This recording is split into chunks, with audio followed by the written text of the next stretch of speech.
অর্থাৎ ভগবানের যারা ভক্ত হয় সেই ভক্তদের যে হৃদয়, সেই হৃদয়ে কে থাকে বলে ভগবান শ্রীহরি স্বয়ং থাকে। বুঝলেন তো? তারা আমাকে ছাড়া কিচ্ছু জানে না, আমিও তাদেরকে ছাড়া কিচ্ছু জানি না।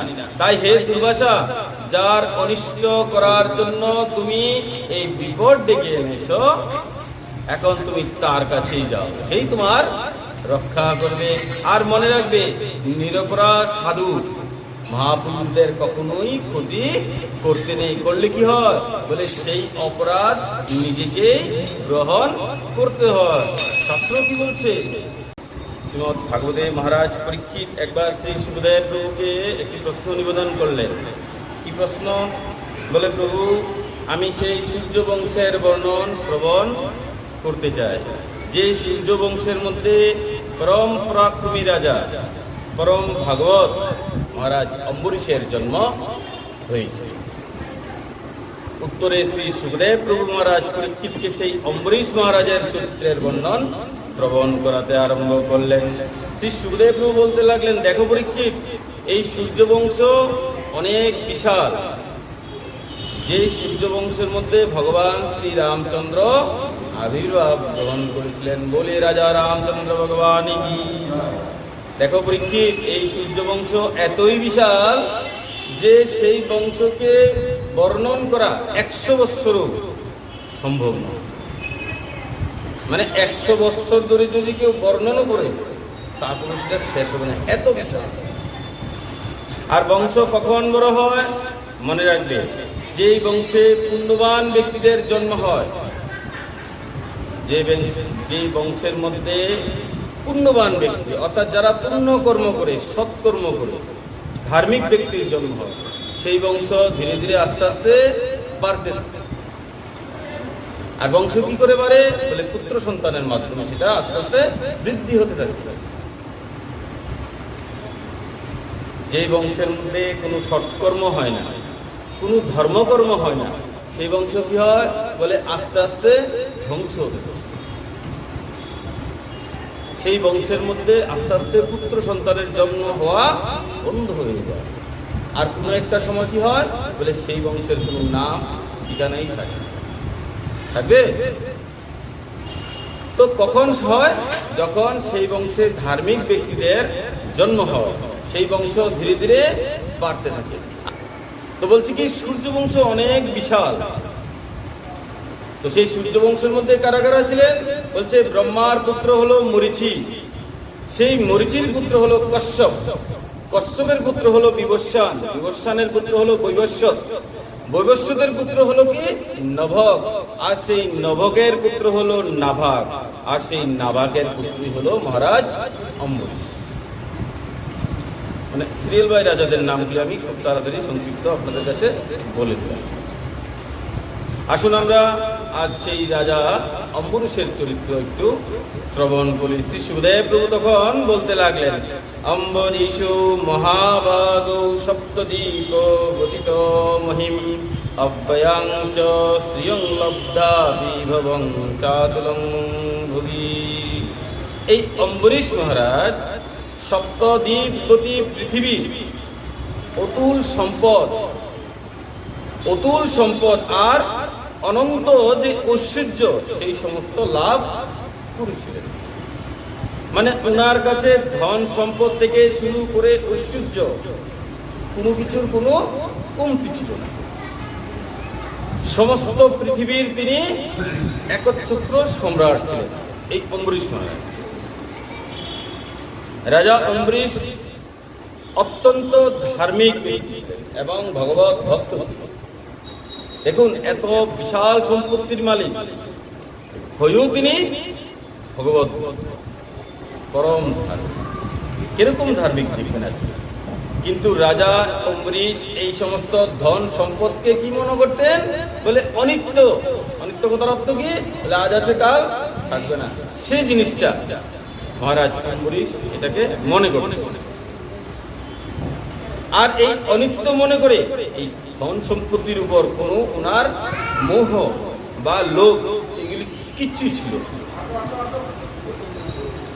তিনি এইগুলিকে প্রারব্ধ ফল অনুযায়ী গ্রহণ করতেন, ভোগ করতেন, কিন্তু তার প্রতি কোনো লোভ ছিল না, যেটা আমার লাগবেই।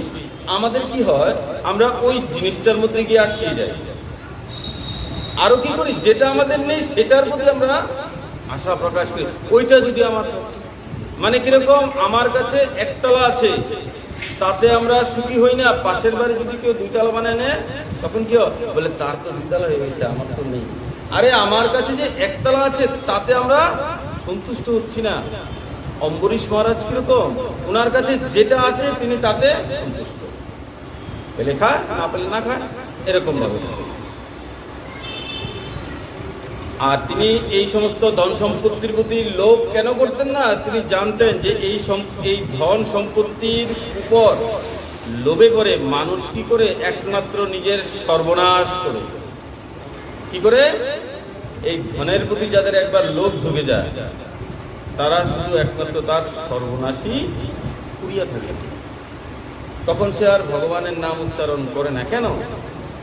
আচ্ছা, এক হাতে ভগবানের প্রসাদ আছে, আর এক হাতে লক্ষ লক্ষ টাকা আছে, কোনটাকে আপন করবে মানুষ? আরে মানুষ ছাড়া আমাকে কি বলছে, টাকাকে ধরবো না ভগবানের প্রসাদটাকে ধরবো? আমরা অত্যন্ত লোভী, আমরা হলাম অত্যন্ত স্বার্থপর। বলে উনি তো কিছু বলছেন না, উনি বসে থাক, টাকাটাকে আগে দেবেন, আগে টাকাটাকে আমরা দেব। কেন? আমরা হলাম বিষয়ী মানুষ, সাংসারিক মানুষ, অত্যন্ত স্বার্থপর। কিন্তু অম্বরীশ মহারাজ এই সমস্ত ধন সম্পত্তির প্রতি কোনো লোভ আছে, খাচ্ছে নাই না, এরকম। তিনি নিজের মনকে ভগবান, আর কিরকম ভগবত ভক্ত দেখুন, তিনি তার যে মনটা, সেই মনটাকে কি করতেন, সবসময় ভগবান শ্রীকৃষ্ণের যে চরণ, সেই চরণের চিন্তনে লাগি। আমাদের মন কোথায় যায়, কত দিকে দৌড়ায় না, কিন্তু সেই মহারাজ অম্বরীশ মহারাজ হয়ে, সপ্তদ্বীপবতী পৃথিবীর রাজা হয়েও তার মন কোথায় থাকতো, বলে সেই ভগবান শ্রীকৃষ্ণের চরণে। আর আমরা বলি কি, সময় পাই না, বলে এত কাজ, কর্মজীবন, এগুলি নিয়ে চিন্তা করতে করতে ভগবানের চিন্তন করতে পারি না। ছোট্ট একটা বিষয়ের মধ্যে আমরা থাকি, তারপর আমরা ভগবানের চিন্তন করার সময় পাই না। আর দেখুন কত বড় মহারাজ, ওনার চিন্তন কোথায় থাকে, একমাত্র গোবিন্দের চরণের মধ্যে। এগুলি থেকে আমাদের শিখতে হয়, এই ভাগবত ইতিহাস থেকে, পুরাণ থেকে আমাদের এগুলি জানতে হয়, আর জেনে আমাদের আচরণবান হতে হয়। শুধু জানলে হয় না, সঙ্গে আচরণবানও হতে হবে। তিনি তার বাণীকে সবসময় ভগবানের গুণকীর্তন ইত্যাদির মধ্যেই ব্যস্ত রাখতেন। ভগবানের কথা ছাড়া তিনি কারোর কথা মুখ দিয়ে বের করতেন না, শুনতেন, এরকম টাইপের। ওনার যে হাত দুটি, যে দুটি হাত, এই দুটি হাত দিয়ে কি করতেন, সবসময় ভগবানের যে মন্দির আছে সেই মন্দিরকে মার্জনা করতেন, মানে মুছতেন, ঝাড়ু পোছা করতেন। আর দেখুন, আমরা যখন একটু উপরের দিকে উঠে যাই তখন কি করি, ওই ঠাকুরের মন্দির, ভগবত যে স্থান, সেটাকে মুছতে আমরা নিজেদেরকে অসম্মান মনে করি। তো একটু উপরের দিকে উঠলে ঠাকুর গোষ্ঠটা মুছতে চাই না, ও করে এত ব্যস্ত আমরা, মানে নিজের ভগবানের যে ঘরটা, সেটাকে পর্যন্ত মুছার সময় নেই, লুক দিয়ে মুছায়। আর সেই মহারাজ হয়ে সবসময় ওনার হাত দুটি দিয়ে কি করতেন, ঠাকুরের মন্দিরটাকে মার্জন করতেন, পরিষ্কার করতেন। কান দুটি দিয়ে কি করতেন, বলে কান দুটি দিয়ে সবসময় ভগবানের কথা শ্রবণ করতেন, আর কিছু না। দেখুন এই যে ইন্দ্রিয়গুলি কত কাজে লাগানো যায়। অঙ্গ দিয়ে কি করতেন, বলে অঙ্গ দিয়ে ভগবত ভক্তদের আলিঙ্গন করতেন। এক ভক্ত আরেক ভক্তকে দেখলে অনেক সময় আলিঙ্গন করে না, হরে কৃষ্ণ বলে, রাধে রাধে বলে, ওই কাজটা করতেন। নাক দিয়ে সবসময় ভগবানের চরণে অর্পিত যে তুলসীর পত্র, সেই তুলসীর পত্রের আঘ্রাণ, মানে গন্ধ ইত্যাদি গ্রহণ করতেন। আর কি করতেন, জিহ্বা দিয়ে সবসময় তিনি ভগবানের প্রসাদকে গ্রহণ করতেন, অর্থাৎ খেতেন। আর আমরা কি করি, সেই জিহ্বা দিয়ে ভগবত প্রসাদকে গ্রহণ না করে যত সমস্ত অভক্ত, যেগুলি শাস্ত্রে নিষেধ করা আছে, সেগুলিকে গ্রহণ করছি। কি করে ভক্তি হবে? কান দিয়েছে ভগবানের কথা শ্রবণ করার জন্য, আমরা ভগবানের কথা না শ্রবণ করে কি করছি? হিন্দি গান শ্রবণ করি, আশেপাশের বাড়ি ঘরের মানুষের কথা শ্রবণ করছি। সন্ধ্যা হলেই কি হয়? বলে চায়ের দোকানে আমরা বসে বসে আড্ডা মারি। আড্ডা মেরে কি করি? বলে দেশের কথা বলি, বিদেশের কথা বলি, ওই বাড়ির কথা বলি, তাদের বাড়ির ঝগড়ার কথা। এরকম আজকাল একদম খুব কম হয় যে পাশের বাড়ির দুজন ভদ্র মহিলা বসে বসে কৃষ্ণের কথা বলে। পাশের বাড়ির দুজন ভদ্রলোক এক জায়গায় বসে একটু হরি কথা বলছে, একটু ভগবান শঙ্করের কথা বলছে, একটু ঠাকুরের কথা বলছে, মানে নাই বললেই চলছে। কিন্তু অম্বরীশ মহারাজ এগুলি করে দেখিয়েছে কি করে ভগবানের কাছে ভগবানের ভক্তি করতে হবে। এই যে কাজগুলি করছে, এই কাজগুলিকে যদি সঠিকভাবে ডেসক্রিপশন করা যায় না, 5 দিন লেগে যাবে, তারপরে শেষ হবে। আর কি করতেন তিনি? উনার পা দুটি দিয়ে কি করতেন? বলে ভারতবর্ষ থেকে শুরু করে পৃথিবীর যত সমস্ত তীর্থক্ষেত্রগুলি আছে সেগুলিতে ভ্রমণ করতেন, পায়ে হেঁটে হেঁটে যেতেন। আর মাথাকে সবসময় ভগবানের কাছে, মানে সেই মাথাটাকে ভগবানকে প্রণাম করতেন, মাথাটা দেখুন বিচার।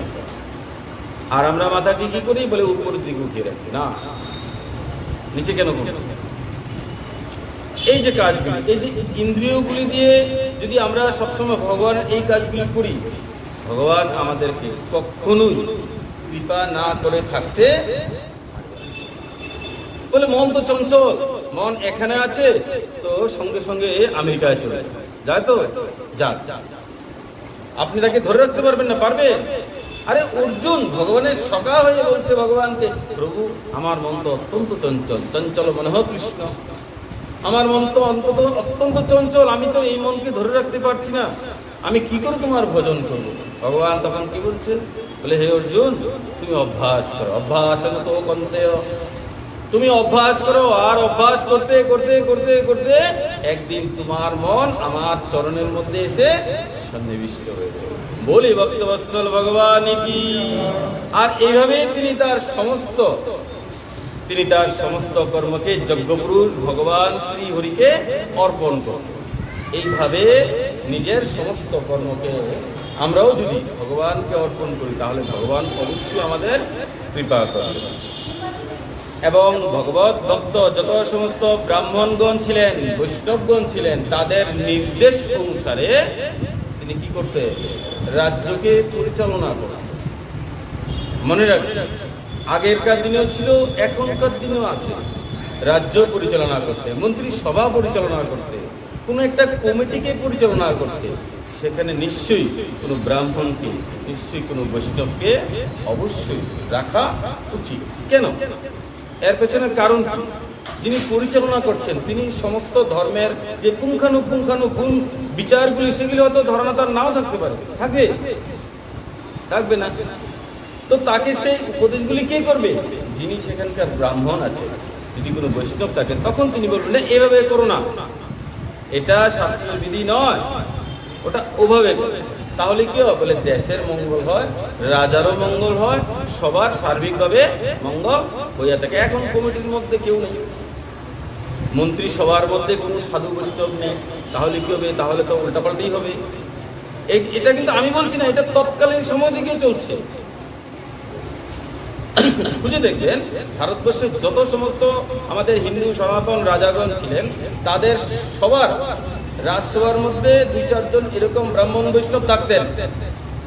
উপদেষ্টা যাকে বলা হয়, রাজগুরু যাকে বলা হয়, তারা তাদেরকে উপদেশ দিতেন যে এইভাবে করো, এই সময়ে করো, এই কালে করো, তাহলে তোমার মঙ্গল হবে। তো তিনিও কি করতেন?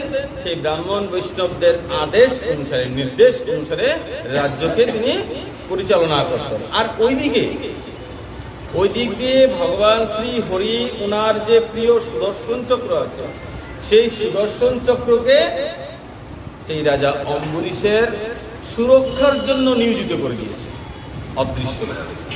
ওই যে বলে না যে ভগবানের চিন্তন করে ভগবানও তার রক্ষার জন্য একদম তৈরি হয়ে থাকে। তো অম্বরীশ মহারাজ ভগবানের ভজন করেন, আর ভগবানও কি করছে? অম্বরীশকে রক্ষা করার জন্য, অর্থাৎ কোনো দৈত্য দানব ভূত প্রেত পিশাচ এগুলি যেন অম্বরীশকে কোনো ক্ষতি না করতে পারে, তার জন্য ভগবান নিজের যে সুদর্শন চক্র তাকে আদেশ করে দিয়েছেন কি বলে, তুমি অম্বরীশের সবসময় কাছে থাকবে, যেন অম্বরীশের কোনো ক্ষতি হতে না পারে। অর্থাৎ কি, আমরা যদি ভগবানের ভজন করতে পারি তাহলে কি হবে বলে, সেই ভগবান আমাদেরকেও কোনো না কোনোভাবে রক্ষা করার জন্য একদম তৈরি থাকেন।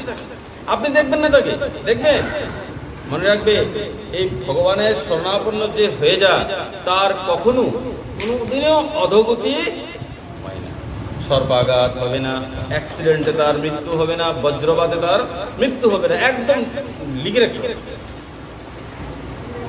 নিশ্চিত। কেন, ভগবান তার রক্ষার জন্য তো বলে, সে কি কোনোদিন মরবে না? দেখো, মায়ের পেট থেকে যেহেতু জন্ম হয়েছে, তার একদিন না একদিন তাকেও মরতে হবে, কিন্তু সেই মৃত্যুটা সহজ হবে, বেদনাদায়ক হবে, কষ্টকর হবে না। হয়তো এরকম ভাবে রাত্রিবেলা ঘুমিয়েছে, সকালবেলা ঘুম থেকে ওঠার পর সবাই এসে দেখে বিছানার মধ্যেই চলে গেছে, কেউ জানতেও পারে না, একটু ব্যথাও পায়নি, বেদনাদায়ক হবে না। কেন, ভগবান তাকে সব দিক থেকে রক্ষা করতে। রাজা অম্বরীশের স্ত্রীও উনার মতোই ধর্মশীলা, পরম পতিব্রতা। অর্থাৎ মহারাজ অম্বরীশ যেভাবে ভগবানের ভজন করতেন, তার স্ত্রীও সেইভাবেই ভগবানের ভজন ইত্যাদি করতেন। সংসার আসক্তি শূন্য সেই স্ত্রীও, কোনো কিছুর প্রতি কোনো লোভ আর ভক্তিমতী ছিলেন। একসময় রাজা অম্বরীশ তার স্ত্রীকে নিয়ে সেই দ্বাদশীর ব্রত, ওই যে একাদশীর পর যে দ্বাদশী হয়, সেই দ্বাদশীর ব্রতে অনুষ্ঠান করেছিলেন। আর দ্বাদশীর ব্রত করার পর রাজা অম্বরীশ যমুনায় গিয়ে স্নান টান ইত্যাদি সেরে মধুবনে এসে, বৃন্দাবনের ঘটনা এটা, স্নান টান সেরে মধুবনে এসে শ্রী হরির পুজো অর্চনা ইত্যাদি করলেন। তৎপশ্চাৎ অত্যন্ত রসালু, খুব সুন্দর সুন্দর রান্না, ব্যঞ্জন, 56 ভোগ, অন্ন, সুস্বাদু, এগুলি রান্না টান্না করে ভগবানকে ভোগ লাগিয়েছেন। তারপর উপস্থিত যত সমস্ত ব্রাহ্মণগণ ছিলেন, বৈষ্ণবরা ছিলেন, তাদেরকে এগুলি পাইয়ে যথাসমস্ত মানে দক্ষিণা ইত্যাদি প্রদান করে তাদেরকে বিদায় দেয়। আর ব্রাহ্মণদের অনুমতি নিয়ে সে দ্বাদশী ব্রতের পালনের ইচ্ছা প্রকাশ করে। দ্বাদশী ব্রত করলে পালন করতে হবে, তো ব্রাহ্মণদের অনুমতি নিচ্ছেন, বলে আমি কি এখন পালন করতে পারবো? আর ঠিক সেই সময় বরদান আর অভিশাপ প্রদানে একদম সিদ্ধহস্ত ঋষি দুর্বাসা সেখানে এসে উপস্থিত হলো। উপস্থিত হতেই ঋষি দুর্বাসাকে দেখে অম্বরীশ মহারাজ সঙ্গে সঙ্গে দুর্বাসার চরণে গিয়ে প্রণাম করেন। আসুন আসুন মহর্ষি, আপনাকে জানাই স্বাগত। যখনই এসেছেন আর তাকে স্বাগতম করলেন, তাকে পুজো করলেন, অভ্যর্থনা করলেন, তারপর ওনার চরণে প্রণাম জানিয়ে ওনাকে ভোজন গ্রহণ করার জন্য প্রার্থনা করলেন। অর্থাৎ এখন ধরুন আপনি খাবেন, হঠাৎ করে কেউ কোনো অতিথি আপনার বাড়িতে এলো, আপনি কি ওনাকে না দিয়ে আপনি খাবেন? বলবেন কি, বলে আপনি যেহেতু এসেছো কিছু না কিছু একটা আপনিও অবশ্যই গ্রহণ করে যাবে। তো সেই অম্বরীশ মহারাজও সেই দুর্বাসাকে বলছে যে আপনি ভোজন অবশ্যই গ্রহণ করবেন। ঋষি দুর্বাসাও এই অম্বরীশের প্রার্থনা শুনে রাজি আর বলছে কি, বলে ঠিক আছে তুমি একটু অপেক্ষা করো, আমি একটু নিত্য নৈমিত্তিক কর্ম এগুলি সারার জন্য একটু নদীতে যাবে। ঋষি দুর্বাসা করলো কি, সেখান থেকে নদীতে গেলে, আর নদীতে গিয়ে স্নান টান নিত্য নৈমিত্তিক প্রাকৃতিক কাজ ইত্যাদি সেরে টেরে সেখান থেকে ফিরে আবার আসবে। আর ওইদিকে গিয়েছে পারণের সময় চলে যাচ্ছে। পারণের কিন্তু একটা নির্দিষ্ট সময় থাকে, তো সবসময় একরকম টাইম থাকে না। তো পারণের টাইম চলে যাচ্ছে, তো অম্বরীশ মহারাজ চিন্তিত হয়ে গেছে। বলে কেন? বলে পারণের সময় যদি পারণ সঠিকভাবে না করা হয় তাহলে সেই দ্বাদশীর সেই একাদশীর ব্রতের ফলও নষ্ট হয়ে যায়। তাই অম্বরীশ মহারাজ অত্যন্ত চিন্তিত হয়ে গেলেন। তিনি কি করলেন, উপস্থিত সমস্ত সাধু বৈষ্ণবদের গিয়ে জিজ্ঞাসা করলেন, ব্রাহ্মণদের পরামর্শ জানতে চাইলেন। তিনি বললেন, হে ব্রাহ্মণ দেবতাগণ, ব্রাহ্মণকে ভোজন না করিয়ে নিজে ভোজন করলে অর্থাৎ ব্রাহ্মণকে না খাইয়ে যদি আমি ভোজন করি, অথবা দ্বাদশীর পারণ কাল শেষ হওয়ার পরে যদি আমি ভোজন করি, তাহলে দুইটাতেই তো আমার অপরাধ হবে। অর্থাৎ পারণের টাইম চলে যায়, তারপর যদি আমি সেটা গ্রহণ করি প্রসাদ, তাহলে তো আমার অপরাধ হবে। আর সেই ব্রাহ্মণকে যে বলেছে ভোজন করার জন্য, এখন ব্রাহ্মণকে না খাইয়ে যদি আমি খাই, তাহলেও তো আমার অপরাধ হবে। তাহলে এই অবস্থায় আমার কি করণীয়? এই অবস্থায় আমরা কি করব? যারা যারা একাদশীর ব্রত করে, দ্বাদশীর ব্রত করে, তারা খুব মন দিয়ে শুনবে। এই অবস্থায় কি করণীয়? যেন অধর্ম আমাকে স্পর্শ করতে না পারে, যেন আমার এই দ্বাদশীর ব্রতের ফল নষ্ট না। তখন ব্রাহ্মণগণ উত্তর দিলেন, কি উত্তর দিলেন? অম্বসাকে বলে নাথ করিষ্যে ব্রত পারণম রহুরবক্তনং বিপ্রাশিতং নাশিতং চতত। শাস্ত্রে বর্ণন রয়েছে, জলপান করলে ভোজনও হয়, আবার অভোজনও হয়। কি? তুমি যদি জলপান করো, তাহলে শাস্ত্রে সেটাকে ভোজন বলবে, আবার অনেক সময় অভোজনও হয়, মানে দুটোই হয়। বুঝলেন তো?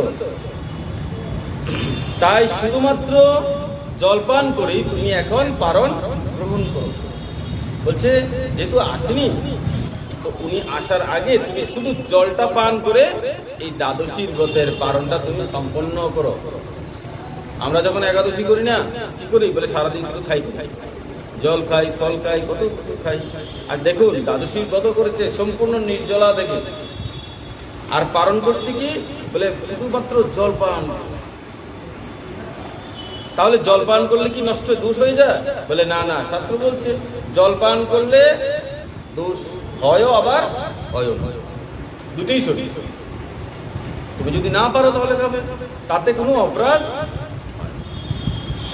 রাধে রাধে। তো সেই অনুযায়ী রাজা অম্বরীশ কি করলেন? শুধুমাত্র জল পান করে সেই ব্রতের পালন করলেন সেই সঠিক সময়। ওইদিকে মহর্ষি যে দুর্বাসা, তিনিও সেই আশ্রমে এসে উপস্থিত হয়েছেন। এই সেই ওনার দিব্য চক্ষু, দিব্য জ্ঞান দিয়ে তিনি জানতে পারলেন যে হ্যাঁ, এই মহারাজ অম্বরীশ, এই রাজা অম্বরীশ আমাকে ভোজন না করিয়ে সে নিজেই অন্ন জল ইত্যাদি গ্রহণ করে ফেলেছে। আর যখনই তিনি বুঝতে পেরেছেন, সঙ্গে সঙ্গে তিনি কুপিত হয়ে গেলেন, ক্রুদ্ধ হয়ে গেলেন। ক্রুদ্ধ হয়ে একদম থরথর করে কাঁপতে লাগলেন, মানে সেকেন্ডের মধ্যে উনি চার্জ হয়ে গেলেন। এত ক্রুদ্ধ হয়ে কাঁপতে লাগছেন। তাই তিনি সঙ্গে সঙ্গে অম্বরীশকে ভৎসনা, মানে বকাঝকা করতে লাগলেন, অপমান করতে লাগলেন। আর বলতে লাগলেন কি? দেখো দেখো, এই রাজা কত লোভী, ধনসম্পদে মদমত্ত হয়ে নিজেকে ঈশ্বর ভাবছে, নিজেকে ঈশ্বর ভাবছে। আর এই ব্যক্তির অধর্ম দেখো কত। আমি এর কাছে অতিথি হয়ে এসেছি, সে আমাকে নিমন্ত্রণও করেছে, আমি সেই নিমন্ত্রণ গ্রহণও করেছিলাম, কিন্তু কত বড় অধার্মিক, আমাকে ভোজন না করিয়ে সে নিজে ভোজন করে ফেলেছে। তার জন্য এক্ষুনি তাকে আমি দণ্ডিত করব। সেই দুর্বাসা একদম কুপিত হয়ে গেছে। আর এই বলে তিনি কি করলেন? নিজের মস্তকের মধ্যে সেই দুর্বাসার যে জটা, সেই জটা থেকে একটা জটাকে ছিঁড়ে সেই অম্বরীশের দিকে ছুঁড়ে মারলেন। এত ক্রোধ। আর সেই জটা থেকে সঙ্গে সঙ্গে একটি অগ্নিরূপী, মানে আগুনের মতো দেখতে মারক দেবতার সৃষ্টি হয়ে গেল। আর সেই মারক দেবতা সৃষ্টি হয়ে সেই অগ্নিরূপী মারক দেবতা হাতে খড়গ নিয়ে, হরে কৃষ্ণ হরে কৃষ্ণ, সেই অগ্নিরূপী মারক দেবতা হাতে খড়গ নিয়ে রাজা অম্বরীশকে মারার জন্য উদ্যত হয়ে গেলেন, মানে অম্বরীশের দিকে ধেয়ে আসে। কিন্তু মহারাজ অম্বরীশ যেখানে দাঁড়িয়েছিলেন সেখানেই দাঁড়িয়ে আছে, এক ফুটও লড়েননি। দেখুন, আমাদেরকে যদি আরে মারক দেবতা ছাড়ো, সাধারণ একটা মানুষও যদি একটা লাঠি নিয়ে আসে না, আমরা ওই সব কিছু ছেড়ে দৌড়াবো। আর দেখুন খড়গ নিয়ে আগুনের মতো দেখতে এরকম মারক দেবতা, সেই দেবতা এবার অম্বরীশকে ধেয়ে আসছে মারার জন্য। কিন্তু অম্বরীশ মহারাজ এক ফুটো বিচলিত হননি। কিরকম ভগবত ভক্ত, কেন? তিনি জানেন মারনে বালা ভি হরি, বাঁচানে বালা ভি হরি। যে মারলেও হরি মারবে, বাঁচালেও হরি বাঁচাতে পারবে। তিনি চাইলে মরবো, না হলে কেউ আমাকে মারতে পারবে। একদম এক জায়গায় দাঁড়িয়ে রয়েছে। কেননা ভগবান যার রক্ষক, এই সংসারের প্রত্যেকটা জীব যদি তাকে চায় মারতে, তারপরেও কেউ তাকে মারতে পারবে না। এর প্রমাণও আছে ভাগবতে। ভক্ত প্রহ্লাদকে তার বাবা হিরণ্যকশিপু কত না চেষ্টা করেছে মারার জন্য, পেরেছে? কিচ্ছু চেষ্টা করেও পারে না। কেন? ভগবান তার রক্ষক, অম্বরীশের রক্ষক ভগবান স্বয়ং শ্রীহরি। কে তাকে? ভগবান তো আগে থেকেই নিজের যে সুদর্শন চক্র, নিজের যে প্রিয় সেই সুদর্শন, তাকে অম্বরীশের রক্ষার জন্য তৈরি করে রেখেছে। কি হয়েছে? সঙ্গে সঙ্গে সেই সুদর্শন চক্র সেই অম্বরীশকে বাঁচানোর জন্য একদম সেখানে একদম প্রকট হয়ে গেল। আর সেই সুদর্শন চক্র সেই মারক দেবতাকে সেখানেই একদম ধুয়ে মুছে সেখানে তার উদ্ধার। বলি ভক্তবৎসল ভগবান কি। দুর্বাসা যখন দেখলেন যে তার তরি সেই মারক দেবতা সেখানে জ্বলে পুড়ে ছাই হয়ে গেছে, দুর্বাসা এই দৃশ্য দেখে নিজে বার ভয় পেয়েছে। বলে শাস্ত্রে এবার আমার আর কোন উপায়, কেন আমার তরি দেবতাকে এই সুদর্শন শেষ করে ফেলেছে। তার মানে কি? তার মানে দেখছে সেই সুদর্শন এবার সেই দেবতাকে মেরে এবার সেই সুদর্শন ওই দুর্বাসার দিকে দিয়ে আসে। সেই দুর্বাসার দিকে আবার ধেয়ে আসে। দুর্বাসা তখন কি করলো? এই দৃশ্য থেকে অত্যন্ত ভয় পেয়ে গেছে। আর ভয় পেয়ে কি করবে? স্বাভাবিক ব্যাপার, পালাতে শুরু করবে। সে এবার পালাতে শুরু করলো। আর কোথায়? 10 দিক সে ঘুরতে লাগলো। আকাশ, পৃথিবী, পাতাল, অতল, বিতল, সুতল, সমস্ত লোকগুলির মধ্যে সে পালাতে চেষ্টা করছে, এমনকি স্বর্গে পর্যন্ত পৌঁছে গেছে। কিন্তু যেখানেই যায় সেখানেই সে গিয়ে দেখছে কি পেছন দিয়ে সেই সুদর্শন চক্র তাকে পেছনে পেছনে ধাওয়া করছে। যখন আর উপায় পাচ্ছেন না, কোথাও যখন তিনি রক্ষা পাওয়ার কোন রাস্তা পেলেন না, তখন তিনি অত্যন্ত ভীত হয়ে গেলেন। অত্যন্ত ভীত হয়ে যখন কোনো রাস্তা পেলেন না, তখন তিনি কি করলেন? তখন তিনি ব্রহ্মাজির কাছে গিয়ে উপস্থিত হলেন, ব্রহ্মলোকে। আর ব্রহ্মলোকে গিয়ে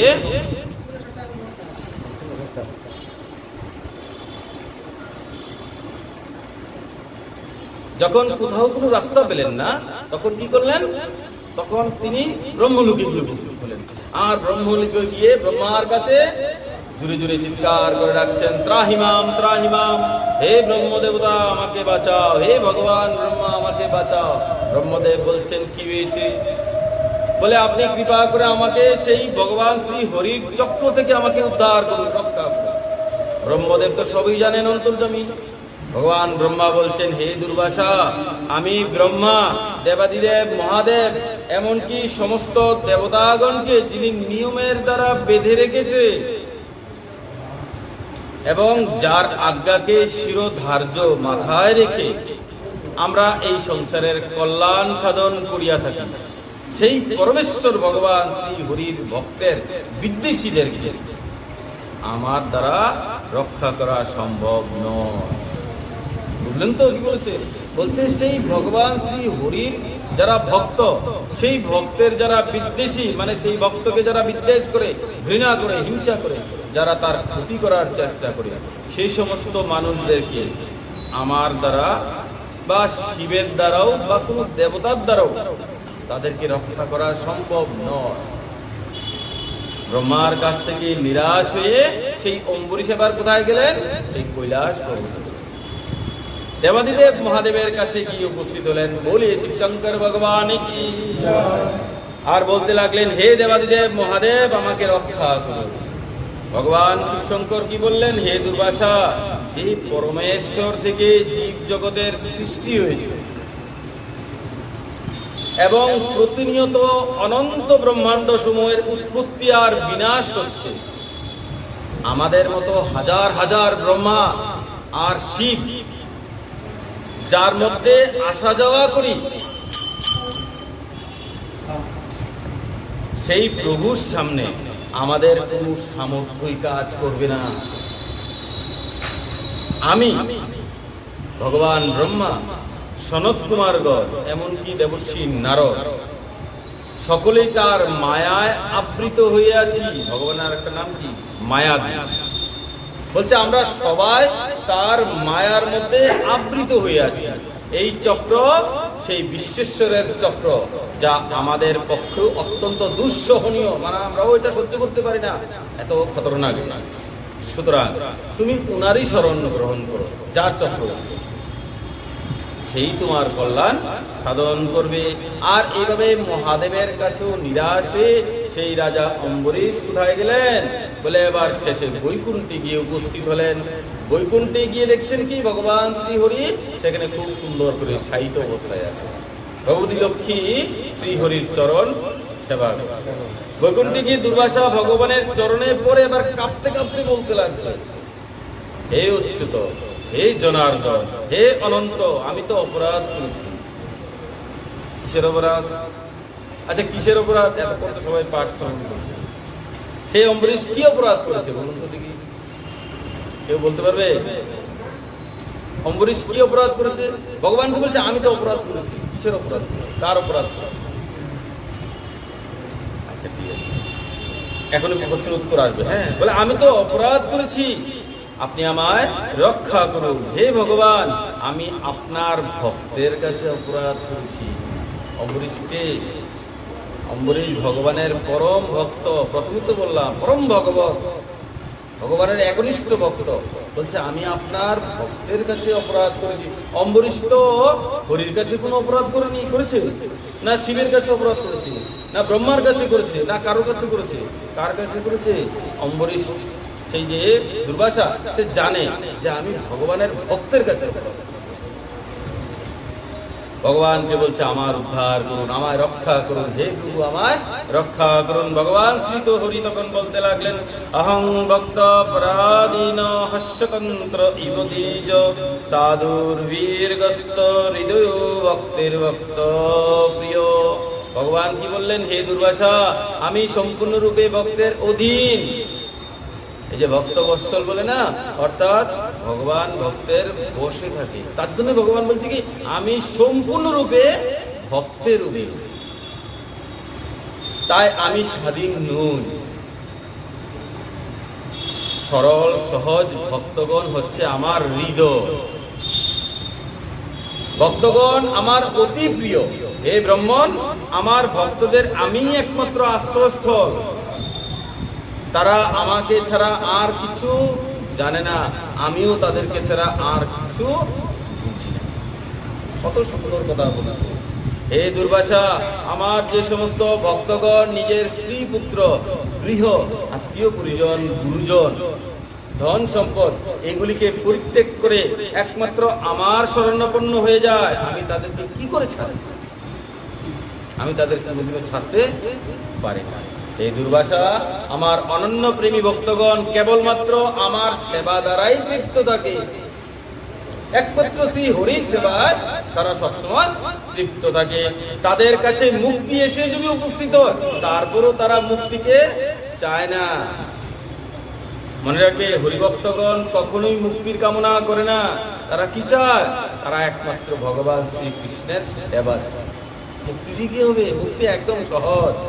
তারা মুক্তিকে পর্যন্ত কামনা করে না। তারা কি চায়? তারা চায় সবসময় যেন ভগবানের সেবা কর্ম ইত্যাদি করতে পারে, যেন ভগবানকে একটু একটা মালা পরাতে পারে, ভগবানকে একটু একটা খাওয়াতে পারে, একটু কীর্তন করতে পারে, ভগবানের কথা ইত্যাদি বলতে পারে। এটাই সেবা। হে দুর্বাসা, সাধব হৃদয়ং মহম সাধুনাং হৃদয়ং তহম। আমার প্রেমী ভক্ত তো আমার হৃদয়, আর সেই ভক্তের হৃদয় আমি স্বয়ং। অর্থাৎ ভগবানের যারা ভক্ত হয়, সেই ভক্তদের যে হৃদয়, সেই হৃদয়ে কে থাকে? বলে ভগবান শ্রী হরি স্বয়ং থাকে। বুঝলেন তো? তারা আমাকে ছাড়া কিচ্ছু জানে না, আমিও তাদেরকে ছাড়া কিচ্ছু জানি না।